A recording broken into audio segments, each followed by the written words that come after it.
Welcome to BW Healthcare World in a series related to patient safety and quality in hospitals. This is a series being jointly uh, hosted by BW Healthcare World with CAHO. And today we have Dr. Vijay Agarwal, who's currently the president of Consortium of Accredited Healthcare Organization, which is also known as CAHO. He has played a key role in making an impact in improving the state of healthcare in our country. Welcome, Dr. Agarwal. Thank you. Thank you, Harbinder. Thank you. Dr. Agarwal, since we've got this series going on, towards the patient safety, uh, my first question to you is that this year's theme for the World Patient Safety Day is engaging patients for the patient safety. Now, why do you think this is chosen as a theme by WHO?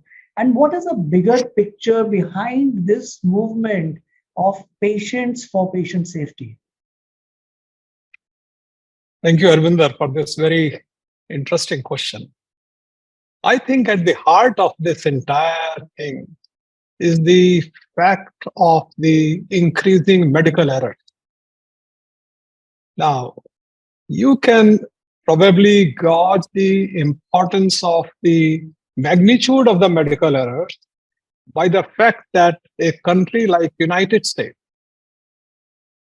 there it is the third leading cause of death after heart attack and cancer. So these, over a period of time, what has happened is that there has been an erosion of trust between the patients and the healthcare providers.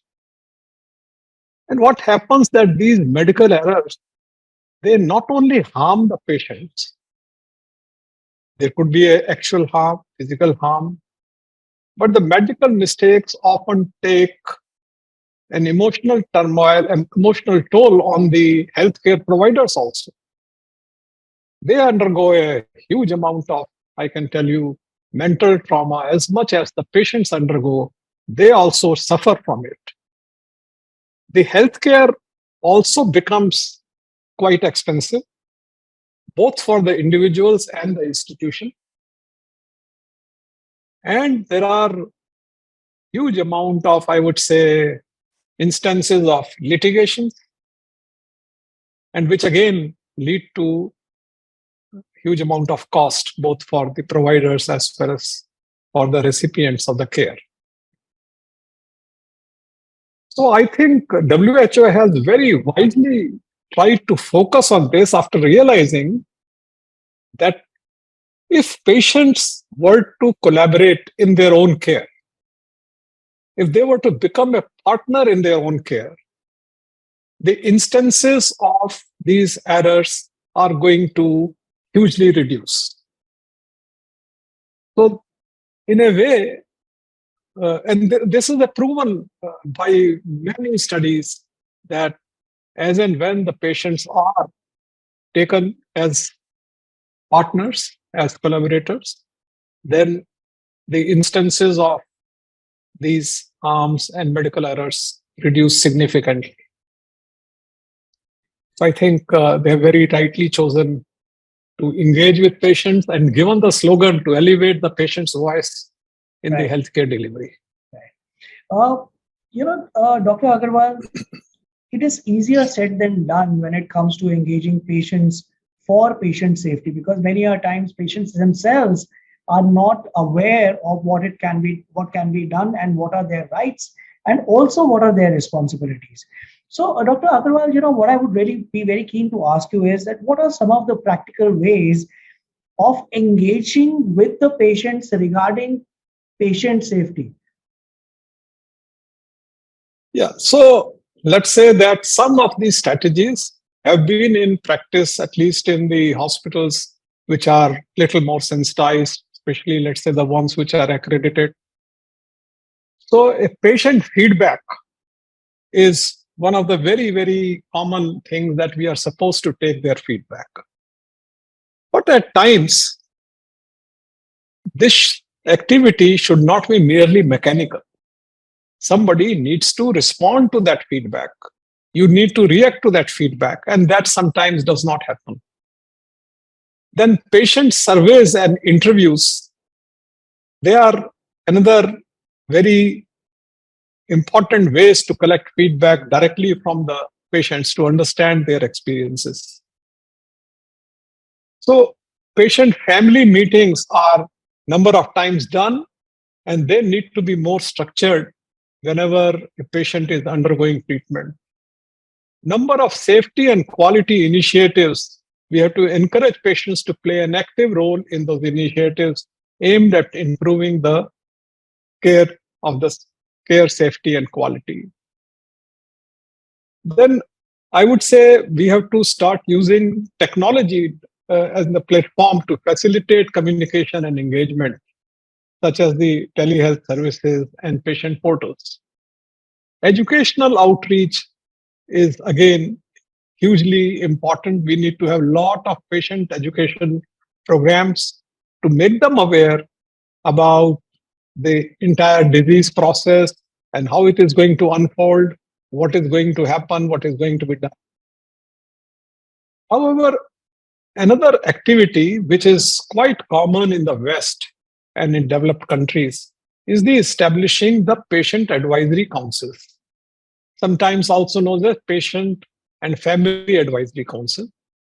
And the idea is to make this as a structured platform where the voice of the patient, so people who have been the patients or the caregivers, are identified from diverse kind of backgrounds and are incorporated into the as members of the patient advisory council. So there are going to be healthcare representatives, and there are going to be patient representatives, and they together form a kind of a body and try to look at various ways in which the patient's feedback can be captured in a very structured way. But this kind of a council, it cannot happen without the very active go ahead, very active blessings of the person at the top. So that's the kind of a stumbling block where I think there is a need for establishing the councils. Another thing which has now come up is what we call as a patient reported experience measures, PREM. So what happens that sometimes we take a feedback and say, for example, a patient is going for an MRI, whether this was done, whether the metallic object it was removed or not, etc.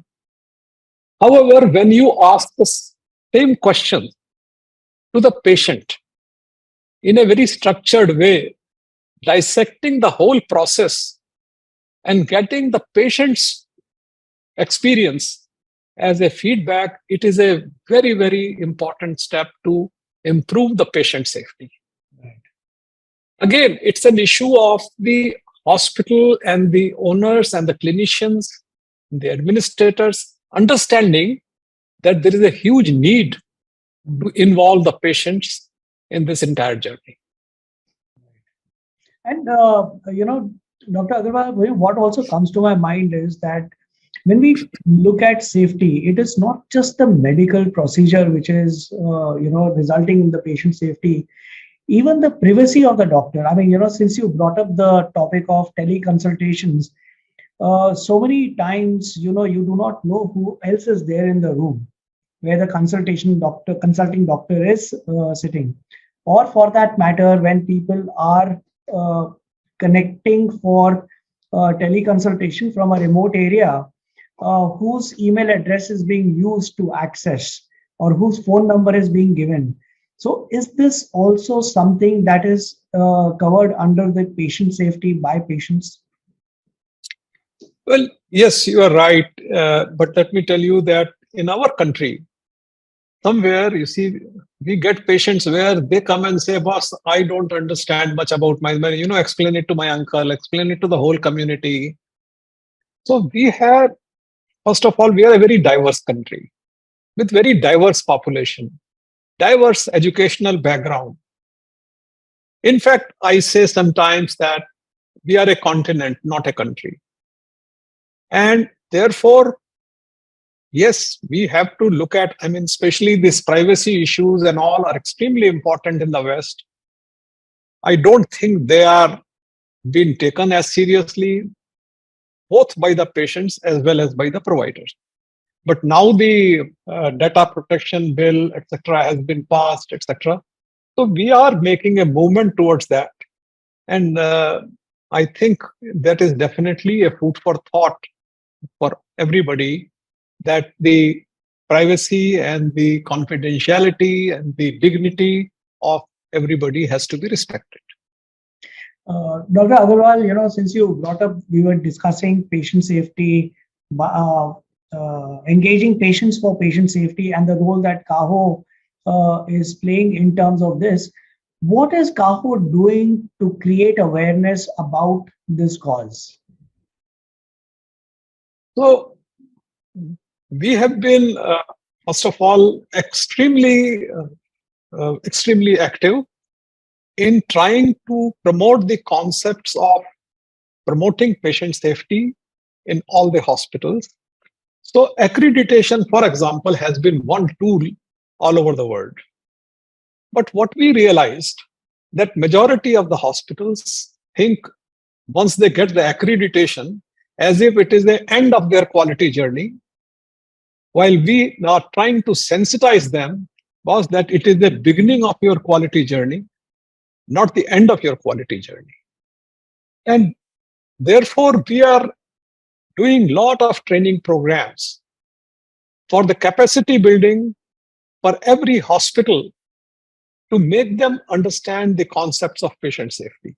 Now, one of the very unique things that we have been able to now do is in association with ISQA. ISQA is the International Society for Quality, a body which is doing the accreditation of the accreditation bodies like NABA Joint Commission. So we started almost 2.5 years back a concept of we are doing an international webinar on every first Tuesday at 5 p.m. We do a ISQA CAHO webinar. That webinar is being attended by people from more than 20 countries on some aspect of patient safety. Now, this is to sensitize the healthcare people, and especially I would say the clinicians and the other departments who may not normally be even hearing about those terminologies, like what is patient-reported experience measure, what is patient-reported outcome measure. So these things are being talked in this webinar, and we have given a call to all the hospitals that let us try to make the first Tuesday, 5 p.m. around that as the monthly quality meeting for the hospital or the institution. You see, like every specialty has a kind of a normally a monthly program. Surgeons will have it, pediatricians will have it.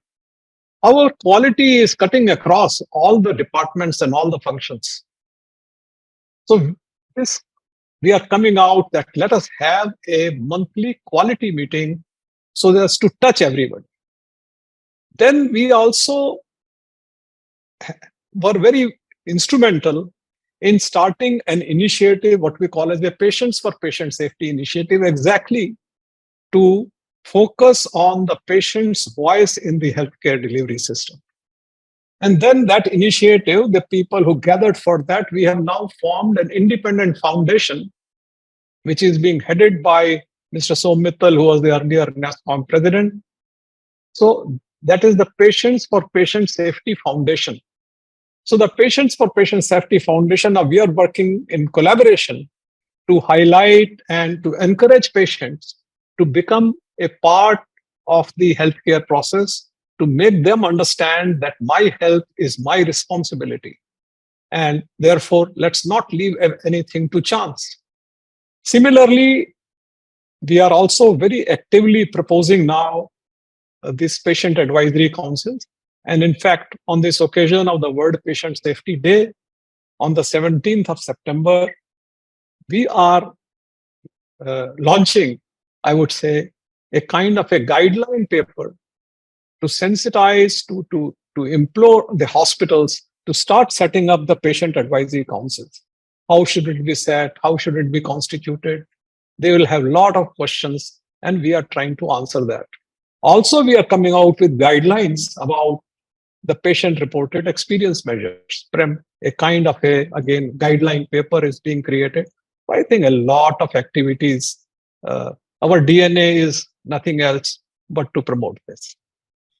Dr. Agarwal, this is such an important topic, and I'm so glad that institution like CAHO has taken up the initiative to work towards it dedicatedly. Because, like you said, that getting an accreditation is just the beginning.